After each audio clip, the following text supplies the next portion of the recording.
నేను బలపరచబడతాను, ఈ వాక్యం ద్వారా నా కుటుంబం క్షేమంగా ఉంటుంది, ఈ వాక్యం ద్వారా నేను ఆశీర్వాదకరంగా మారుతాను, ఈ వాక్యం ద్వారా నాకు వారం అంతా పని లేదు, వచ్చే వారం అంతా పని దొరికింది, ఈ వాక్యం ద్వారా మంచి ఆరోగ్యం దొరికింది, ఈ వాక్యం ద్వారా నా బిడ్డలు క్షేమంగా ఉంటారని విశ్వాసంతో దేవుని మందిరానికి రాగలిగితే ఆ వాక్యం నేనేం చేసింది సరిచేసింది, ఆ వాక్యం నేనేం చేసింది సరిచేసింది, ఆ వాక్యం నేనేం చేసింది నీ బలపరిచి బలపరిచి బలపరిచి బలపరిచి నీ ఆలోచన యావత్తు సమర్పించింది.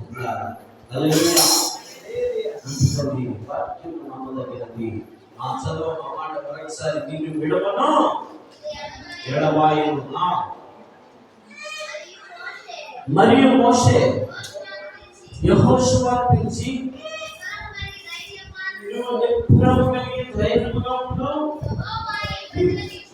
యెహోవా ఈ ప్రజలకు వారి పితరులతో ప్రమాణం చేసినటువంటి దేశములకు నీవు వీరితో కూడా పోయి దానిని వారికి స్వాధీనపరచమనెను. హల్లెలూయా. నీవు కూడా వీరితో పోయి వారికి దానిని స్వాధీనపరచమనెను. ఆ కారణం చేశారు ఎంతమంది వెళ్ళారు? ఆ కారణం చేశారు ఎంతమంది వెళ్ళారు? ఎవరు వెళ్ళారు? వీళ్ళిద్దరు మాత్రమే వెళ్ళారు. మిగతా వాళ్ళు ఎందుకు వెళ్ళలేదు? మిగతా వాళ్ళు ఎందుకు వెళ్ళలేదంటే పొడుగుంటూ తిట్టుకుంటూ దూషిస్తూ ద్వేషిస్తూ అసహించుకున్న వాళ్ళంతా కూడా రాలిపోయారు. ఏదైనా ఊరు బయలుదేరి అక్కడ ఒక కార్యక్రమం లేకపోతే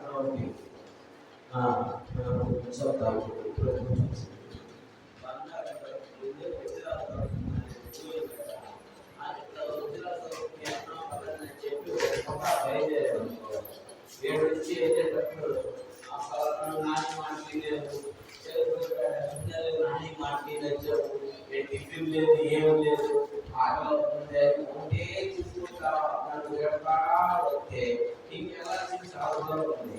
ఈ మాటలను ఎప్పటి ఆకర్షించుకుంటానే వచ్చి ఉంటే చిరుకుడు పేటలు బయలు మొహాన్ని ఉంటే నువ్వు రావాల్సి వెళ్ళిపోవాలి. వెనకపోతావో వస్తావు నాకు అనవసరం, నేను మాత్రం దేశం నేను తీసుకెళ్ళను అని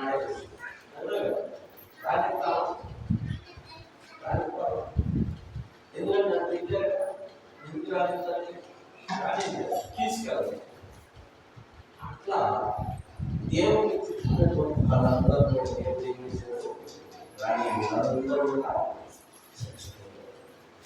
వీళ్ళంతా విశ్వాసంతో ముందుకుంటారు. చాలా గొప్ప చరిత్ర. ఈ చరిత్రతో పాటు నీ పరిస్థితి ఏంటి, నీ ఆలోచన ఏంటి, నీ గమ్యం ఏంటి? ఒకసారి నువ్వు ఆ చరిత్ర నీ చరిత్ర నడుస్తుంది. నీ కుటుంబ చరిత్ర ఏంటి? నీ కుటుంబ పరిస్థితి ఏమి? నీ కుటుంబంలో ఉన్న ఇబ్బందులు ఏంటి? నీ కుటుంబంలో ఉన్న సమస్యలు ఏంటి? నీ కుటుంబంలో ఉన్న కష్టాలేంటి? నీ కుటుంబంలో ఉన్న బాధలేంటి? ఇవన్నీ ఎప్పుడు పోతాయి, ఎక్కడ పోతాయి, ఏ విధంగా పోతాయి అనేది నువ్వు ఆలోచించాలి. నీకున్నటువంటి సమస్యలు నీ గుర్తెత్తే మానవులు తీసుకెళ్ళి గుర్తుపెట్టుకోవాలి. నీకున్నటువంటి సమస్యని ఈ భూమి మీద ఏ మానవుడు నీ సమస్యను తీసుకెళ్ళాడు. మానవుడు అంటే మగవాడే తీసుకెళ్ళాడు. కొంచెం భూమి మీద దారం ధరవచ్చే కానీ తీసివేసే పరిస్థితి కానీ కాదు. చిన్న ఎగ్జాంపుల్ కూడా ఒక లక్షణం అనుకుంది. అప్పుడు నేను తీసుకురావచ్చు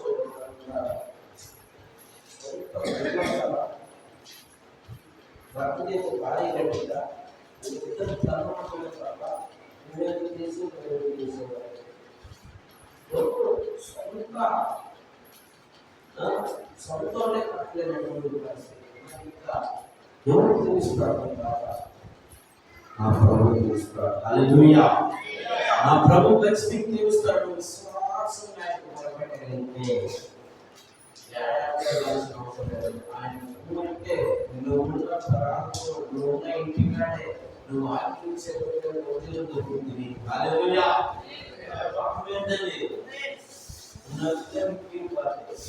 ఏదో ఆయనకి ఆయన సాధ్యం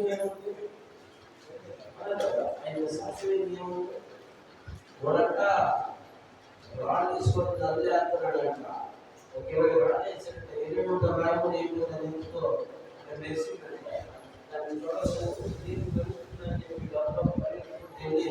పెద్దలు చెప్తే వచ్చిన ఇప్పుడు చెప్తే ఆటలకి వచ్చిన వాడు ఆలోచిస్తున్నాం.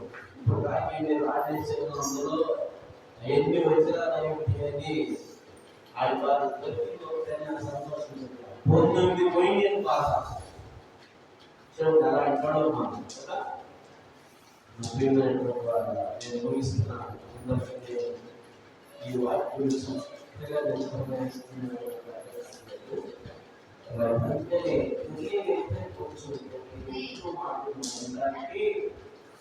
ఆస్కారం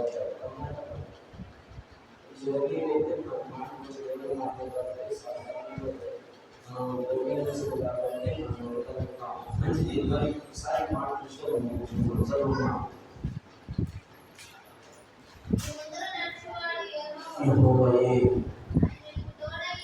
ఆయన తోడైనను నేను విడువడు నేను ఎడబాయను. భయపడకుము. ఇశ్రాయేలు అంతా ఎదుగుతారంతో ఎవరితో చెప్పాడు?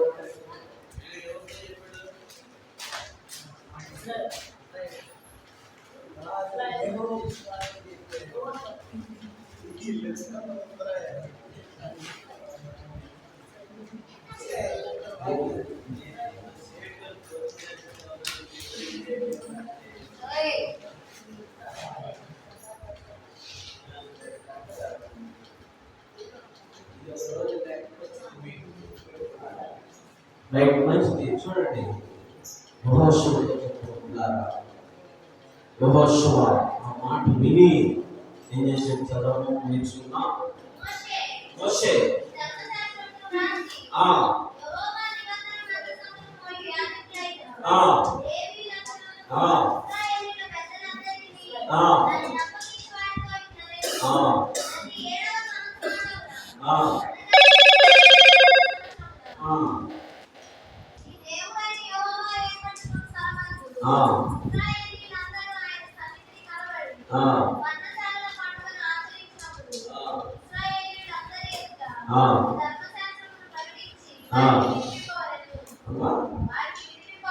వారికి వినిపింపవలెను. హల్లెలూయా.